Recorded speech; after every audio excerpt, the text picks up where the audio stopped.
Hi friends, मैं हूं नितिन सोनी। आज की क्लास में हम समझेंगे अपलोड फंक्शनैलिटी कैसे यूज़ की जाती है। जैसे आपने कहीं पे भी ड्रॉप बॉक्स वगैरह यूज़ किया हो या जीमेल पे अटैचमेंट यूज़ किया हो, तो आप अपनी एक फ़ाइल को अपलोड करते हो तो वो फंक्शनैलिटी कैसे काम करती है। तो ये सारी चीज़ें आज हम डिज़ाइन करके देखेंगे। तो बेसिकली मैंने क्या ऑब्ज़र्व किया है, जब भी डिज़ाइनर कोई भी इंटरफेस बनाते हैं, चाहे ईआरपी बनाएं या फिर कोई जीमेल टाइप सॉफ्टवेयर बनाते हैं, तो उसमें वो क्या करते हैं, अपलोड फंक्शनैलिटी में सिर्फ अपलोड का आइकन लगा के छोड़ देते हैं। और जब भी मैं सॉल्यूशन प्रोवाइडर की बात करता हूँ, अगर हम एक सॉल्यूशन प्रोवाइडर हैं तो हमें सारी स्टेट डिज़ाइन करनी होती हैं। जैसे कि जब भी आप कोई अपलोड करते हो चीज़, तो उसमें लोडिंग भी चलती है, लोड होने के बाद वो अपलोडेड भी दिखाती है। तो 3-4 स्टेट्स होती हैं। ये सारी स्टेट्स आज हम कवर करने वाले हैं इस क्लास में, और भी डीप नॉलेज हम अपलोड फंक्शनैलिटी से रिलेटेड समझेंगे। So without any further delay, let's get into the classroom.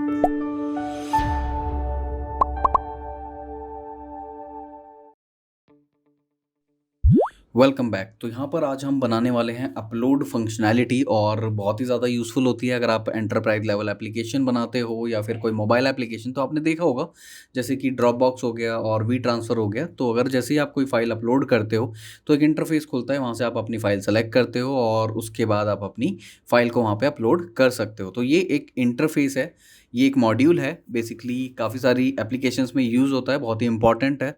तो आज का जो कंपोनेंट है वो यही है, ठीक है।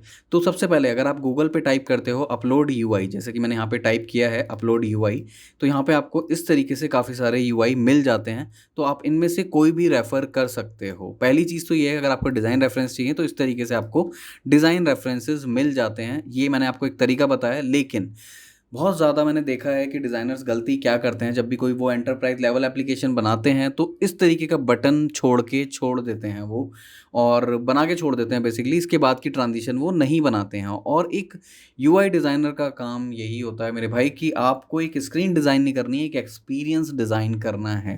तो यहाँ पे अगर आप एक मॉड्यूल यानी कि ड्रैग एंड ड्रॉप वाला एक मॉड्यूल लेते हो तो उसमें आपको पूरी ट्रांज़िशन दिखानी होती है। वो हम आज एक्सडी में बना के देखेंगे और उसको एनिमेट भी करके देखेंगे। तो बहुत ही इंटरेस्टिंग क्लास है ये। और इसके बाद एक रियल टाइम प्रीव्यू मैं आपको दिखाता हूँ। बेसिकली ये तो था कि आपने एक रिसर्च कर लिया डिज़ाइन, अब हम देखेंगे एक्चुअल एनवायरनमेंट में इसका एग्जाम्पल। तो यहाँ पर मेरा जीमेल ओपन है, तो यहाँ पर मैं अभी अटैच करने वाला हूँ। तो यहाँ पे मैंने अटैचमेंट का खोल लिया, तो डिफ़ॉल्ट विंडो ओपन हो गई है और मुझे यहाँ पे 3-4 इमेजेस, यानी मुझे मल्टीपल अपलोड करना है। 2 तरीके के अपलोड होते हैं, सिंगल अपलोड और मल्टी अपलोड। तो यहाँ पे अभी क्या हो रहा है, मल्टी अपलोड। आप यहाँ पे देख सकते हो एक लोडिंग चल रही है, लोडिंग चलने के बाद ये अपलोडेड दिखा रहा है कि अपलोड हो चुका है। और ड्यूरिंग दी अपलोडिंग भी आप इसको कैंसिल कर सकते हो, यानी कि डिलीट कर सकते हो। इतने छोटे-छोटे सिनेरियोज़ आपको कवर करने हैं, यानी कि अपलोड होने के बाद भी मैं इसको डिलीट कर सकता हूँ। तो इतने सारे सिनेरियोज़ आपको बनाने होते हैं जब आप एक छोटा-सा ये विंडो बनाते हो या मॉड्यूल बनाते हो किसी भी एंटरप्राइज़ लेवल एप्लीकेशंस के लिए या मोबाइल एप्लीकेशंस के लिए, इवन वेब के लिए भी। तो आपको इतनी सारी चीज़ें ध्यान में रखनी होती हैं। अब हम चलते हैं एक्सडी में और अब हम बना के देखते हैं कि कैसे इसको हम डिज़ाइन कर सकते हैं और कैसे एनिमेट करेंगे। सारी स्टेट हम इसमें डिफ़ाइन करने वाले हैं। तो यहाँ पे आप मेरी स्क्रीन पे देख सकते हो, एक्सडी में मैंने ये ओपन किया है कंपोनेंट 7। सो यहाँ पे ड्रैग एंड ड्रॉप मैंने यहाँ पे सिंपल लिखा है। तो अगर आप उसको डिज़ाइन करना चाहते हो तो मैंने कैसे किया था मैं दिखा देता हूँ। बेसिकली मैंने एक यहाँ पे बॉक्स लिया है, ड्रैग एंड ड्रॉप से आपको समझ में आ रहा होगा। या तो आप इसको सिंपल अपलोड फाइल्स भी कहीं दे सकते हो अगर आपको सिंगल अपलोड देना है, बट ये मैंने एक वो वाला केस बनाया है जिसमें आप ड्रैग एंड ड्रॉप भी कर सकते हो और ब्राउज़ भी कर सकते हो। तो यहाँ पे मैंने एक बॉक्स बना लिया और इस बॉक्स का जो रेडियस है वो थोड़ा सा घुमा देते हैं, और यहाँ पे जो डैशेज़ हैं, यहाँ पे आप डैशेज़ देख पा रहे होंगे, तो मैंने इसको 5 कर दिया और अप्रॉक्सीमेट इसको भी 5 कर दिया है। इसका जो कलर है आप थोड़ा लाइट कर सकते हो। और इसके बाद मैंने क्या किया था, एक आइकन लिया है और डेफ़िनेटली ये बहुत ही छोटा-सा एक टेक्स्ट मैंने इसमें लिया था। तो ये इस तरीके से बन के रेडी हो जाएगा, बट ये आपका मेन हीरो टेक्स्ट में इसको बोलूँगा, मेन हेडिंग में बोलूँगा। तो ड्रैग एंड ड्रॉप को आप थोड़ा-सा बड़ा रखें। 16 गौतम बोल्ड मैंने यहाँ पे लिया है और 14 फ़ॉन्ट लिया है मैंने नीचे वाले का। और ब्राउज़ क्योंकि एक लिंक होगा तो इसको आप ब्लू कलर में अंडरलाइन भी कर सकते हो। इधर आप ब्लू कर दो या फिर अंडरलाइन भी आप इसे कर सकते हो। तो इस तरीके से आपका ये जो डिज़ाइन है फुलफ़िल हो जाता है, यानी कि एक लेवल हम क्रॉस कर चुके हैं इसमें। और एक आइकन आप कहीं पे भी सिंपल बना सकते हो, इलस्ट्रेटर में भी और यहाँ पर भी। तो ये हमारा यहाँ पे बन चुका है, राइट। तो मैं इसको पहले ग्रुप कर लेता हूँ, सेंटर और इक्वल कर देता हूँ।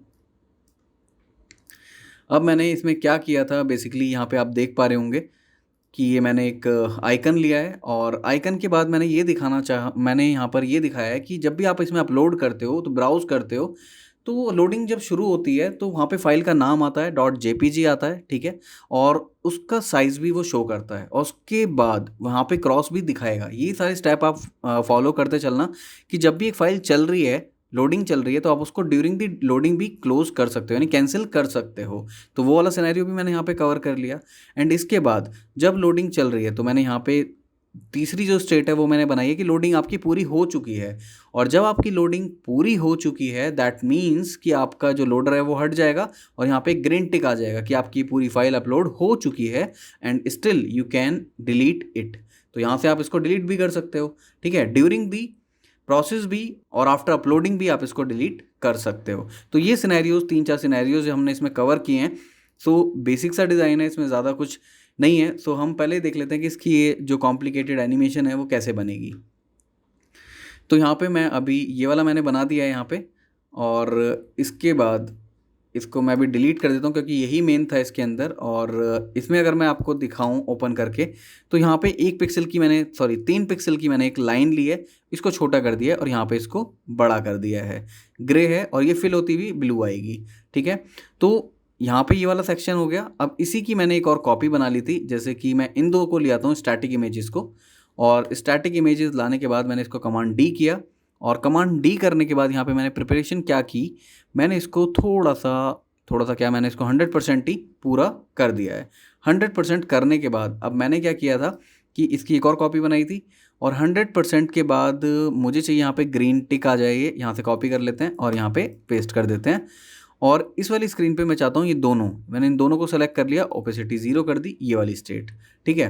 तो यहाँ पे मेरा डिज़ाइन रेडी है, प्लानिंग रेडी है। अब इसको एनिमेट करते हैं।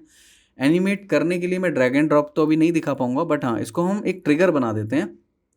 प्रोटोटाइप में जाता हूँ कि मैं इस पर पूरे पे क्लिक करूँगा, डिफ़ॉल्ट विंडो खुलेगी। डिफ़ॉल्ट विंडो के बाद मेरा ये लोडिंग शुरू होनी, मतलब चलनी शुरू हो जाएगी। तो मैंने यहाँ पे इसको कनेक्ट कर दिया, टैपेबल एंड ऑटो एनिमेट, ठीक है।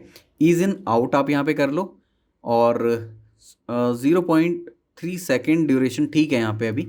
तो ये ड्यूरेशन हो गई। तो ये हमारा फोर्सफुली होगा, यानी कि मैं इस पर क्लिक करूँगा तो यहाँ पर जाऊँगा, और इसके बाद मैं चाहता हूँ ये ऑटोमेटिकली चले। जैसे ही मैं यहाँ पे आऊँ ये ऑटोमेटिकली चले। ऑटोमेटिक के लिए हम क्या करते हैं, आर्टबोर्ड को सेलेक्ट करते हैं और इसको इस आर्टबोर्ड से कनेक्ट कर देते हैं, लेकिन ये टैब पे नहीं चलेगा, ये चलेगा टाइम पर। टाइम पे चला दिया, लेकिन मैं चाहता हूँ इसके बीच का जो टाइम है इतना कम ना हो, 3 सेकेंड हो एटलीस्ट। तो मैंने इसको 3 सेकेंड कर दिया, और रेस्ट ऑफ द प्रॉपर्टी ऐसी ही रहेगी, ठीक है। अब इसके बाद जब ये मेरा हो गया है तो मैं ये चाहता हूँ कि जब मेरे फिल हो जाए, मतलब ये पूरा कंप्लीट हो जाए, इसके बाद एक बार और ये ऑटो पे ही जाए, यानी कि टाइम के ट्रिगर पे ही ये खुद ही मतलब आगे जाए। तो मैंने क्या किया था, इस पूरे आर्टबोर्ड को इससे कनेक्ट कर दिया टाइम, लेकिन मैं चाहता हूँ ये 1 सेकेंड या 2 सेकेंड बाद स्टार्ट हो। जो भी मेरी मतलब ये वाली स्टेट है 2 सेकेंड बाद आए, बट ये 3 सेकेंड का प्रोसेस ना हो, 0.3 सेकेंड का हो। तो यहाँ पे 0.3 सेकेंड मैंने कर दिया है। अब एक बार इसका क्विक प्रीव्यू देख लेते हैं कि किस तरीके का हमारा ये पूरा प्रीव्यू बना है। सपोज़ मैं एक ड्रैग एंड ड्रॉप पे क्लिक करता हूँ, यानी कि अपलोड करता हूँ, डिफ़ॉल्ट विंडो खुली और यहाँ पे मेरी लोडिंग कम्प्लीटली मस्त चल रही है, और चलने के बाद 2 सेकेंड रुकी और उसके बाद ये ग्रीन, यानी कि फुलफिल हो चुकी है, ठीक है। तो ये सारी स्टेट्स हमने इसमें कवर कर ली हैं। तो जब भी आप कोई अपलोड फंक्शनैलिटी बनाओगे as a UI designer, as a solution provider, तो आपको इतनी कंसीडर तो करनी पड़ेंगी स्टेट्स। और ये सारे सिनेरियोज बड़े मज़ेदार होते हैं जब भी आप इनको बनाते हो। अच्छा लगता है कि हाँ एक पूरी ट्रांजिशन हम लोग बना रहे हैं, एक स्क्रीन पे हमें काम नहीं करना होता है बेसिकली। तो जैसे कि मैंने 6-7 कंपोनेंट ऑलरेडी आपको सिखाए हैं, और अब मैंने आपको ड्रैग एंड ड्रॉप सिखाया, तो मैं बहुत ही क्यूरियस था इस क्लास के लिए, क्योंकि बहुत ही अच्छा फीचर है ड्रैग एंड ड्रॉप। तो आप कभी भी कोई भी सॉल्यूशन बनाएं, आई होप कि आपके लिए बहुत ही ज़्यादा यूज़फुल हो और आपको काफ़ी अच्छे से ये समझ में भी आ गया हो सब चीज़ें जितनी भी हमने डिस्कस की हैं। और आप भी इसकी प्रैक्टिस करके देखना, कभी भी किसी प्रोजेक्ट में यूज़ भी करके देखना। तो आज की इस छोटी सी क्लास में सिर्फ इतना ही। मैं उम्मीद करता हूँ कि आपको ये वाली क्लास पसंद आई हो, और जो इंटेंट था अपलोड फंक्शनैलिटी का, अपलोड डिज़ाइन का, वो आपको अच्छे से समझ भी आ गया हो। अगर आपको ये क्लास पसंद आई है तो लाइक्स करें सारी वीडियोज़ को, और सब्सक्राइब करना ना भूलें। Thank you so much.